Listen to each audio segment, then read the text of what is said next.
Hello, and welcome back to this podcast, where legends aren't just stories. They're gateways to worlds where the impossible is just another day.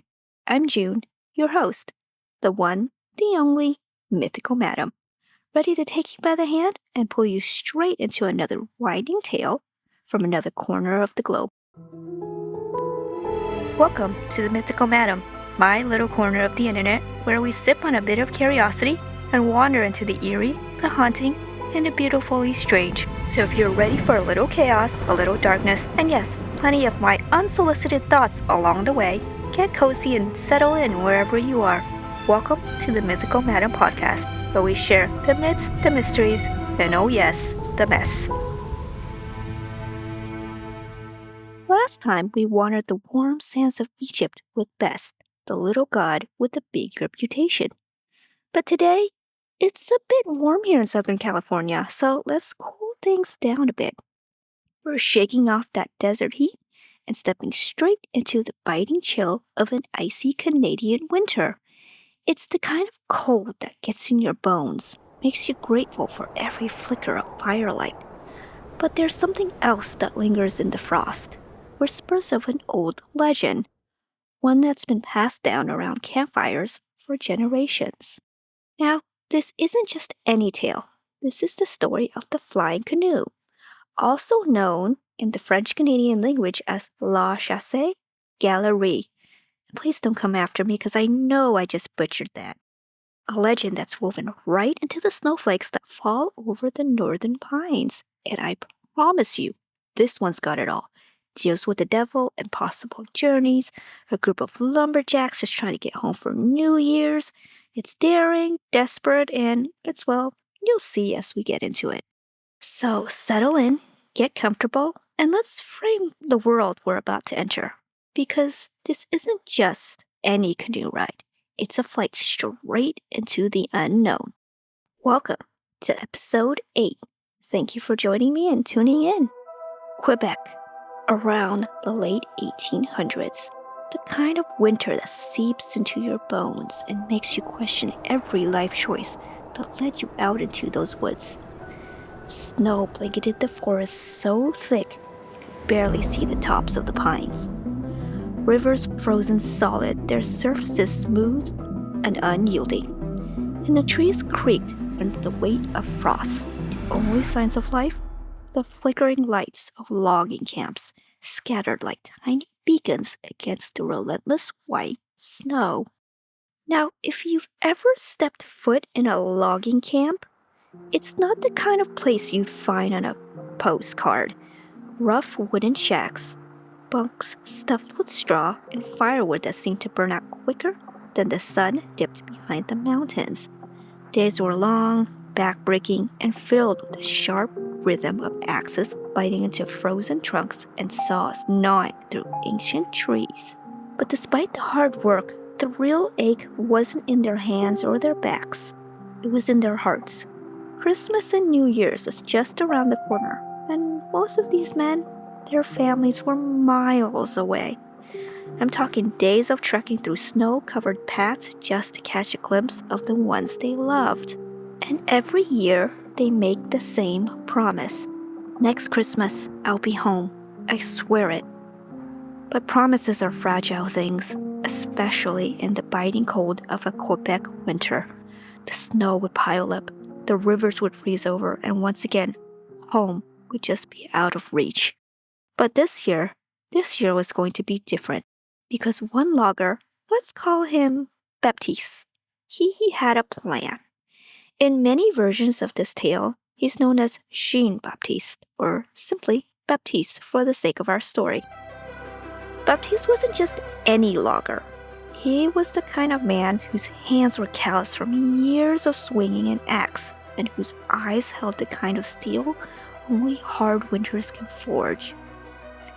He was known around the camp for his stubbornness, a man who didn't back down even when the cold bit through his coat and frost settled thick in his beard. He'd been logging for years, sending what little he could back to his family in Montreal. But this year, he promised them he'd make it home. But Baptiste was nothing if not a man of his word. Or at least he tried to be. A dangerous, desperate plan that would either get them home or seal their fate forever. You see, the stories of the flying canoe weren't just whispers. They're more like secrets passed down from shivering mouths in the dead of night, tales told by firelight, fueled by desperation. Some say it was real, that a man could call upon a power far darker than the snow-covered forests and fly above the treetops straight to where he longed to be. Others say it was just madness, but Baptiste believed. And it all started with a whisper about a canoe that could fly. But here's the thing. The flying canoe isn't just one story. Versions of this legend rippled out across different communities. Some tell of voyagers, French-Canadian fur traders who struck deals with dark forces to make impossible journeys through the frozen wilds. In other stories, it's not just lumberjacks, but wayward lovers, desperate to see each other before the dawn. And then there are stories from the First Nations communities, where canoes can take flight not through bargains with the devil, but through sacred rituals and whispered prayers. Each version holds its own thread of magic, its own whisper of the impossible. Baptiste only knew the one whispered around the logging camps, the one where the devil had a hand in it, the one where a simple choice could turn the skies into a road home or a path straight to hell. They say desperation makes you brave, but Baptiste was something else entirely. He was bold, reckless even. That night, as the men huddled around a dwindling fire, Baptiste whispered his plan, a plan that under normal circumstances would have been met with laughter, or maybe even a slap on the back. But that night, with the wind howling and the snow piling high against the shacks, nobody laughed. "We can fly," he said, his voice low and steady. "I've heard the stories. We just need the right kind of help." They all knew what he was hinting at, the legend of the flying canoe, and the price it demanded, a deal with the devil. The fire crackled loudly, almost angrily as if warning them, but desperation has a way of drowning out better judgment. And as Baptiste's eyes gleamed with the light of the flames, the men listened, drawn in by the possibility of being home just once more. That's how the bargain began. The moon hung low and heavy over the frozen river, casting silver light across the snow. The men's boots crunched over the ice as they made their way to the shore, and there waiting was the canoe, old, scarred, its wooden sides weathered from years of hard use. Even in the dark, there was something about it, something beneath the surface, ancient and unsettling. But here's the thing. Baptiste didn't just stumble onto the canoe by luck. For weeks he'd been chasing whispers, half-drunk stories passed around the logging camp, quiet murmurs that floated through the smoke and frost. The cook, old Louis, with his glass-eyed and too many flasks of whiskey, had been the first to tell him. A devil's gift, Louis had slurred, tapping the table with a gnarled finger. Ain't natural, that canoe. It waits by the water when the moon's high. If you're foolish enough to seek it out, well, it'll find ya. And Baptiste was exactly that foolish. Now here they were, the canoe sitting in the snow like it had been waiting just for them. Baptiste pulled a small flask from his coat. The men passed it around, the whiskey burning down their throats, steadying their nerves. Their eyes flickered toward the canoe, uncertainty written all over their faces. Baptiste knelt beside it, whispering words low and steady, maybe a prayer, maybe a curse. His breath curled into the cold, hanging there still and suspended. Then, everything stopped. The wind stilled. The trees fell silent. Even the falling snow to pause in midair. The canoe shuddered, a faint, unnatural tremor that rippled through the wood. Baptiste stood, eyes hard. "Get in," he ordered his men. The men hesitated only a second before climbing aboard, boots scraping wood, hearts pounding. Baptiste took his place at the bow, gripping the paddle tight. "Spirits of the sky, carry us home," he muttered. For a moment, nothing but silence. Then the canoe lifted, an inch, then another, and another. Slow slipped off its sides like powdered glass. The world fell away beneath them. And just like that, they were flying. The treetops blurred, the river a ribbon of silver far below. The impossible had become real. But even then, even as wonder filled their lungs, they all felt it. The weight beneath the wind, the price that hadn't been paid. The canoe sliced through the night sky, gliding through the treetops like a shadow on the wind. Below them, the frozen forest sprawled out in silence, dark, endless, untouched. For a while, the men forgot everything but the thrill of it. The bitter cold, the hard ground, the aching distance home, all left behind. But wonder doesn't last long when you've made a deal. The air shifted. First it was subtle, a sharpness to the wind, a wrongness beneath the cold. One of the men shivered, pulling his coat tighter. Should it feel this cold? Baptiste didn't turn. His eyes stayed locked on the horizon. "We're fine," he lied. But the wind twisted again, jagged and wild, yanking the canoe off course. Treetops blurred beneath them, the ground tilting unnaturally. The men gripped the edges, knuckles white, fear creeping in where all had lived seconds ago. And then came the whispers. Soft at first, curling through the wind, slipping past their ears like smoke. "Did you hear that?" one of them asked, his voice brittle. No one answered, but they had all heard it. The canoe shuddered, its wooden frame groaning under an invisible weight. The ways of home, once cleared in the distance, flickered, then vanished altogether. Baptiste's jaw tightened, because deep down, they all knew. This ride had a price. The wind howled sharper now, curling around them with a voice of its own. The whispers weren't faint anymore.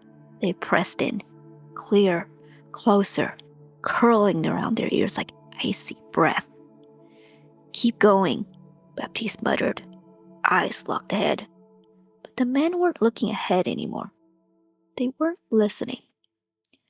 The whispers slipped between the gusts, words they couldn't quite catch, or maybe didn't want to. Promises, threats, it didn't matter. The sound alone chilled their bones. One of the men flinched. "It's saying something," he whispered, clutching the side of the canoe. Baptiste's grip on the paddle tightened. "It's just the wind." But even as the words left Baptiste's mouth, he knew better. They all did. The canoe jolted, a sudden lurch that nearly locked them sideways. Their boots scraped the wooden floor, hands scrambling for the edges. Below them, the shadows stirred. Faint at first, long, sharp, and dark shapes sliding across the snow, keeping pace, watching. The whispers grew louder, but still, they rose higher into the night. But with every inch upward, the shadows followed. The canoe rocked, a shuttle rippling through the wood. One of the men yelped, clutching the edge. "You're not gonna fall," Baptiste snapped. "You're gonna be okay." It wasn't comforting. The whispers coiled together, curling around their ears like smoke laced with frostbite. Their words were clearer now. It wasn't a language. It had meaning to it, cold, sharp, and dangerous. One of the men risked a glance over the side. His breath hitched. "Did you see that?" "See what?" another one muttered, eyes fixed ahead. "I don't know. Something moved." Baptiste turned, his jaw clenched. "Do you just want to sit there and swap ghost stories or something?" But even as he spoke, he himself felt it. The weight beneath them, the presence pacing their flight. The others weren't looking ahead anymore. They were staring down. Because below them, stretching along the snow, ink spilled across the world, the shadows moved. They weren't fading away. They were keeping pace. And they were getting closer. The wind howled, sharp, jagged, wrong. But it wasn't the wind that made their skin crawl. It was the shadows. They rippled below like liquid night, stretching across the snow, keeping pace, looking very hungry. One of the men leaned over, breath fogging the frozen air. His voice cracked. "Is that supposed to happen?" He looked at Baptiste. Baptiste didn't answer, because it wasn't supposed to happen. The shadows weren't natural. They slid along the snow like smoke with weight, pulling in places they shouldn't, twisting in ways that made the stomach turn, and they were getting closer. Long, dark tendrils stretched upward, slow at first, curling through the cold, reaching for the canoe like fingers made of ink. I think they're following us," one of the men whispered, his voice barely audible over the rising wind. The canoe jolted, shivering beneath them as if they could feel it too. Another shadow rose higher, stretching almost impossibly thin, wavering just below the canoe's edge.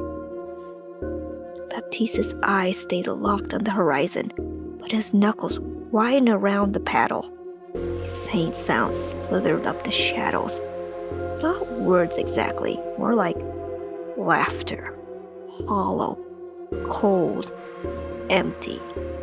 The kind of sound that slips into your bones and settles in there. No one dared look down again. But it didn't matter. The shadows were climbing, and they weren't stopping. Now, this wasn't the cold making them tremble anymore. It was the voices. Low, layered, impossible to understand, and yet their meaning bled through. Promises, warnings, hunger. Below, the shadows pulsed like ink in water, twisting and coiling, rising higher with every passing second. "It's getting faster," one of the men whispered, voices cracking, eyes wide. Baptiste didn't look. "Eyes up, men. Don't look down." But they couldn't help it. The shadows were just following now. They were alive, slithering, stretching, curling toward the canoe with slow, relentless intent. The whispers slid in their heads, clear now, almost familiar. Voices curling in languages they didn't speak but somehow understood. Regret, fear, bargain, come due. The canoe lurched, nearly tipping them sideways. They grabbed for the edges, breath sharp, knuckles white. One of the men covered his ears. "I swear they're saying something." Baptiste's grip tightened on the paddle. His voice was low, steady, brittle at the edges. "It's the wind." But they all knew better.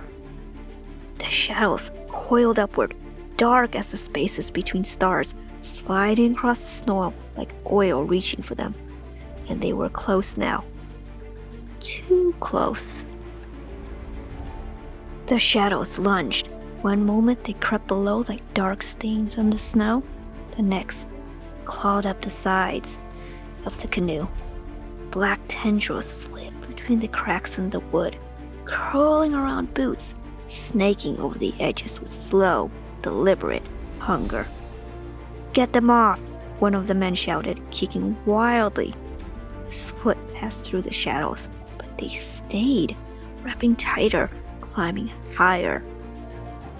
The canoe groaned, wood creaking under the weight of something that shouldn't exist. The whispers sharpened, no longer distant, no longer vague.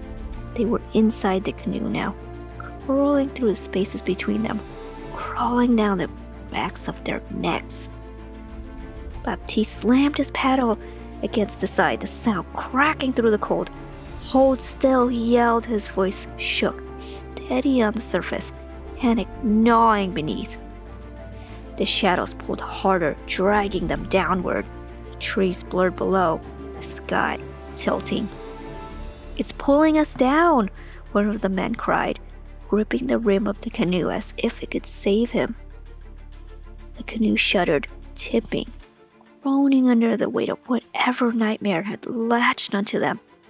And Baptiste, for the first time, he didn't argue, because it was. The shadows climbed faster now, coiling up their legs like living frostbite. Cold sank through their boots, sharp as knives, stealing the feeling from their limbs. One of the men yelped, kicking wildly. "It's freezing!" Baptiste's jaw clenched. "We made a deal," he snapped, eyes locked on the horizon. "Guess the devil's coming to collect." The canoe tilted, groaning under the weight of the creeping shadows. The whispered roars now, not gentle, not secretive, but loud, jagged, demanding. And then a word broke through. "Mine." It wasn't shouted. It didn't need to be. It slid through the wind like a blade, soft, final, absolute. Baptiste's eyes went wide. His eyes trembled around the paddle. "Brace yourselves," Baptiste muttered. But it was too late. The canoe lurched downward, yanked them from the sky like a stone falling through the water. The shadows closed in, wrapping around them, pulling them into the dark. The sky above spun. The trees rushed up to meet them. The whispers swallowed everything. And just like that, the impossible flight was over. And that, my friends, is the tale of the Flying Canoe, a story about longing, foolish bargains, and what happens when desperation whispers in your ear and you listen. Look, I get it. We've all been there staring down the distance between where we were and where we want to be. Sometimes that distance feels unbearable. Sometimes it feels like the only way to close the gap is to cut corners, make a deal, take a shortcut.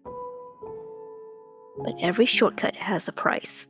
And sometimes that price, it sneaks up on you, quiet as a shadow, cold as the wind, waiting to be collected. The Flying Canoe isn't just a cautionary tale about the devil lurking in the details.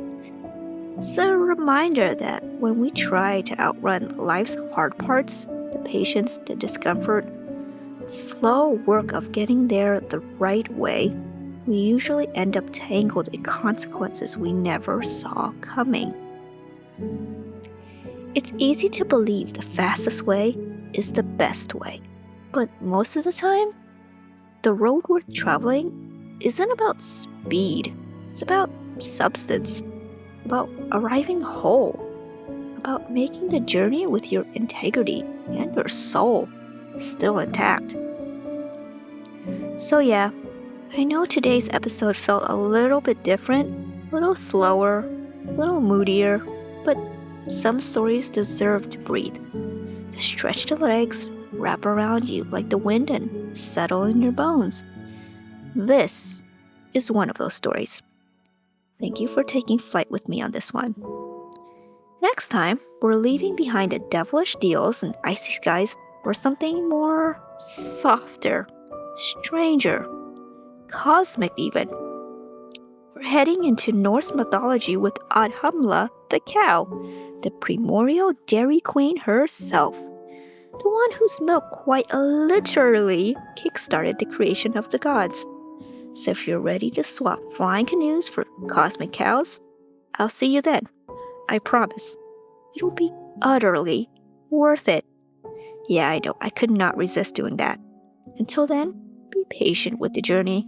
Watch out for shortcuts and maybe just skip the midnight canoe rides. I'll see you soon.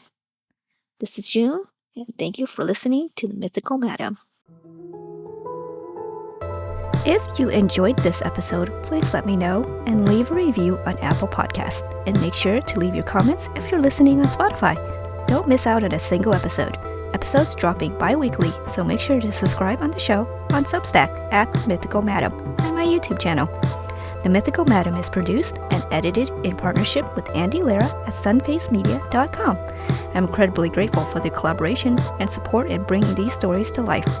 All of this and more linked in the show notes. Thank you for listening, and I'll see you next time.